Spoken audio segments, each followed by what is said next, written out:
इस वक्त मैं दिल्ली भाजपा कार्यालय के बाहर मौजूद हूं, जहां सांसद परवीन खंडेलवाल ने प्रेस कॉन्फ्रेंस बुलाया है।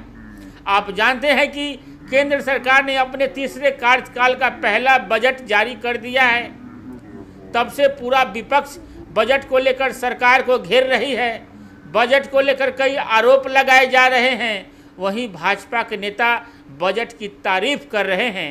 ऐसे में सांसद परवीन खंडेलवाल बजट को लेकर क्या कहते हैं, ये जानना दिलचस्प रहेगा, क्योंकि आम आदमी पार्टी ने बजट में दिल्ली और पंजाब का नाम तक नहीं लिया गया है, ऐसा आरोप लगाया है। ऐसे सांसद परवीन खंडेलवाल आम आदमी पार्टी को किस तरह जवाब देते हैं, बजट को लेकर क्या कुछ कहते हैं, चलिए सांसद परवीन खंडेलवाल को सुनते हैं। से आतिशी मार लेना ने झूठ का पुलिंदा लगातार बोलने की कसम खा रखी है। मैं नहीं समझ पा रहा कि वो किन परिस्थितियों में ये बात कहती हैं कि दिल्ली को कुछ नहीं मिला। आदरणीय अध्यक्ष जी ने अभी बहुत सारे हेड आपको बताए हैं। उनको ये भी समझना होगा कि जब बजट में जो भी घोषणाएं की गई हैं, वो सारी घोषणाओं में कहीं ये नहीं कहा कि दिल्ली को छोड़ करके बाकी सबको ये मिलेगा। यानी कि बजट में जितने भी मद में घोषणा की गई, पहली बार ऐसा हुआ कि एक बजट का फोकस 4 बड़े फंडामेंटल पर आया: एम्प्लॉयमेंट, स्किलिंग, एमएसएमई और मिडिल क्लास। ये पहली बार हुआ, आज से पहले कभी बजट में ये नहीं हुआ। और ये चारों चीज़ें दिल्ली के अंदर सारे जो भी लोग इससे अफेक्टेड हैं वो करते हैं। तो इन चारों चीज़ों में जो भी घोषणाएं बड़ी की गई हैं, उसका लाभ निश्चित रूप से दिल्ली के हर व्यक्ति को मिलेगा। लेकिन मुझे लगता है कि आम आदमी पार्टी के नेताओं ने, मंत्रियों ने ये कसम खा रखी है कि वो आरोप प्रत्यारोप में लगे रहेंगे। उनको दिल्ली के विकास से कोई लेना देना नहीं है। अभी अध्यक्ष जी ने जैसा आपको बताया, मैं कुछ और मुद्दों पर आपका ध्यान आकर्षित करना चाहता हूँ। पहली बार ऐसा है कि जब प्रधानमंत्री जी ने विकसित भारत की बात की है, तो ये बजट का बेसिक फंडामेंटल, इसका मूल भारत को विकसित भारत की ओर ले जाना है 2047 तक। और ऐसा मानना है कि ये बजट उस 2047 के विकसित भारत की नींव के रूप में गढ़ा गया है, इसलिए उसके फंडामेंटल्स को बहुत मजबूती साथ में रखा गया है। पहली बार हिंदुस्तान के इतिहास में पहली बार एमएसएमई सेक्टर को इतना महत्व उसमें दिया गया। जब हम एमएसएमई सेक्टर की बात करते हैं तो उसमें हमारा जो छोटा व्यापारी है वो से लेकर के बड़ा व्यापारी भी, यानी micro, small and medium enterprises.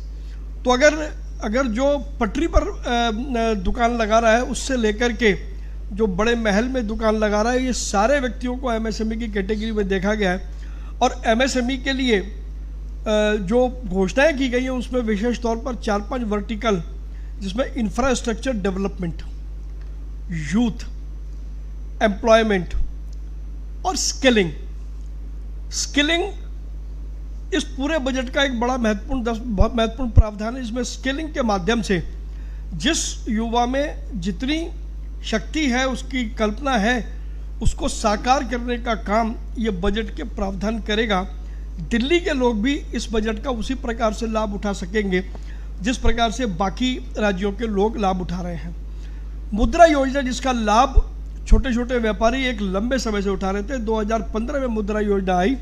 उसके बाद में लगभग 20 लाख करोड़ रुपए से ज़्यादा का लोन छोटे व्यापारियों को मिल चुका है। और उसकी लोकप्रियता को देखते हुए 10 लाख की जो उसकी राशि मैक्सिमम थी, उसको बढ़ा करके 20 लाख रुपए कर दिया गया।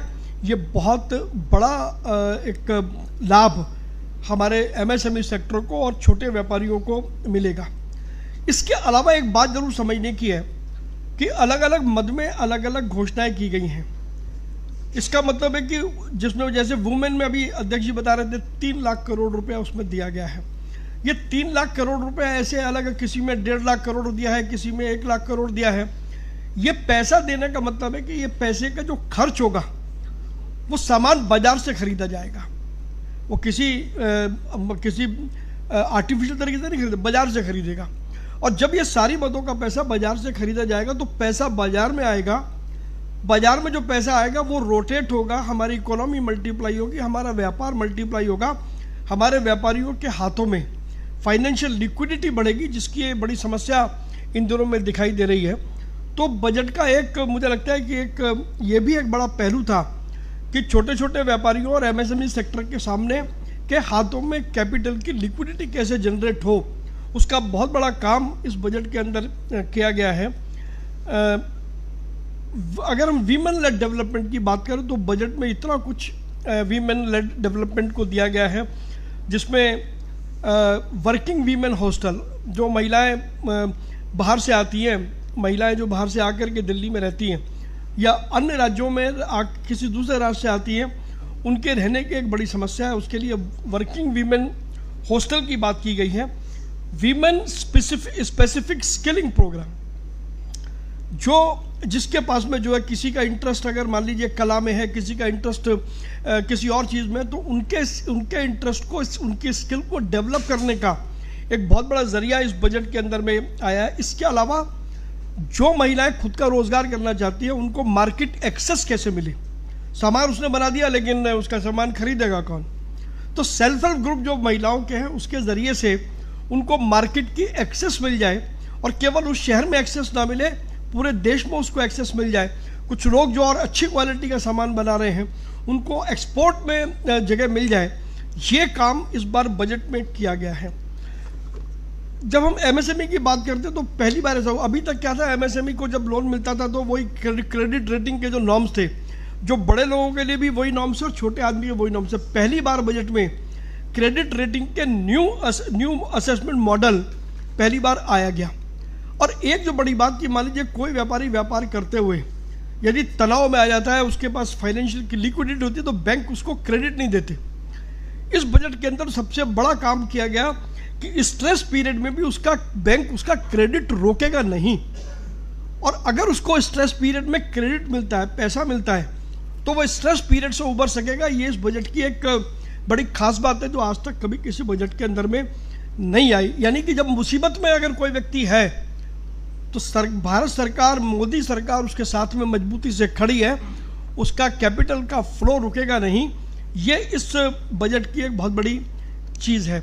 इसके अलावा पब्लिक प्राइवेट पार्टनरशिप की जो बात इस बजट में कही गई है, अगर उसके दूरगामी परिणामों को देखेंगे तो अगर कोई भी प्रोजेक्ट, मान लीजिए अगर मेरे पास में आइडिया है, तो मैं कोई व्यापार अगर करना चाहता हूँ, मेरे पास में आइडिया तो है लेकिन मेरे पास में पैसे नहीं है, तो हम पीपीपी मॉडल में उसको डेवलप कर सकते हैं। ये बात इस बार का बजट इस बात को कहता है। इसके अलावा 1000 इंडस्ट्रियल ट्रेनिंग इंस्टीट्यूट को अपग्रेड करना, हम जो छोटे व्यापारी हैं या एमएसएमई के लोग हैं, हम इस तरीके के इंडस्ट्रियल इंस्टीट्यूट से काफ़ी लाभ लेते हैं। हमें टेक्नोलॉजी की ज़रूरत पड़ती है, हमें नॉलेज की ज़रूरत पड़ती है, हम इनसे लेते हैं। तो इनको अपग्रेड करके इनको डिजिटल सिस्टम के साथ में जोड़ना, ये भी बजट के अंदर में कहा गया। तो मुझे लगता है कि ये भी एक बड़ी बात है। इसके अलावा स्किलिंग के लिए 7.5 लाख रुपए तक का लोन, ये पहली बार किसी बजट के अंदर में हुआ है जो मोदी सरकार ने किया है, कि अगर स्किलिंग के लिए मुझे लोन चाहिए तो मुझे 7.5 लाख रुपए तक का लोन मिल सकता है।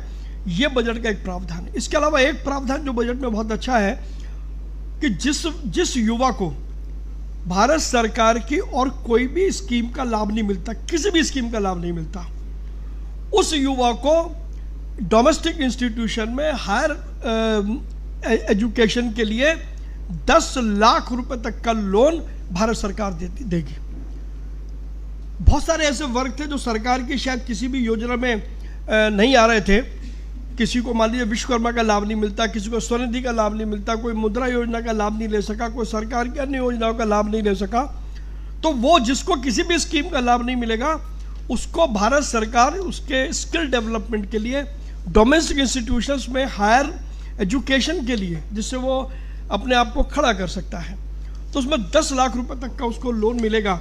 मैं समझता हूँ कि अगर हम अभी बहुत सारी बातें अभी इसके अंदर बजट में और भी हैं, जिसमें अभी लॉजिस्टिक्स के साथ जो सपोर्ट एमएसएमई को दी गई है, डिजिटल फुटप्रिंट के साथ जो एमएसएमई को जो बात बजट में की गई है कि अगर मैं दिल्ली में सामान बना रहा हूँ और मुझे अगर बॉम्बे की मार्केट चाहिए, मुझे केरल की मार्केट चाहिए, तो शायद मैं यहाँ से वहाँ माल ना भेज पाऊँ या मैं बायर को कनेक्ट ना कर पाऊँ, तो उसके लिए मेरे को डिजिटल एक्सेस भी बजट गारंटी करता है। तो मैं यहाँ का व्यापारी डिजिटल के माध्यम से वो केरल में अपना माल बेच सकता है, हिंदुस्तान के किसी भी कोने में वो अपना माल बेच सकता है। तो पूरा देश एक मार्केट के रूप में मिल सकता है। ये बात इस बजट का एक विशेष प्रावधान है।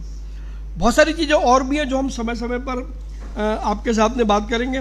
अभी बहुत सारे विषय ऐसे हैं जो मुझे संसद में कहने हैं, तो मैं वो मैं बचा के रख रहा हूँ। लेकिन कुल मिला के हाँ, कोई सारे आज कह दूंगा तो फिर संसद में क्या कहूँगा, तब आप छापोगे नहीं उसको। लेकिन अगर हम कभी केवल अपना फोकस इन 4-5 पॉइंट पर ही कर लें, तो आतिशी का जो दावा है वो 100% उसकी धज्जियाँ उड़ती हैं कि ये सारी चीज़ों के अंदर जब सरकार दे रही है, सरकार ने पूरे बजट में कहीं भी ये नहीं कहा कि दिल्ली को छोड़ करके लाभ पूरे देश को मिलेगा, दिल्ली के लोगों को भी इसका लाभ मिलने वाला है।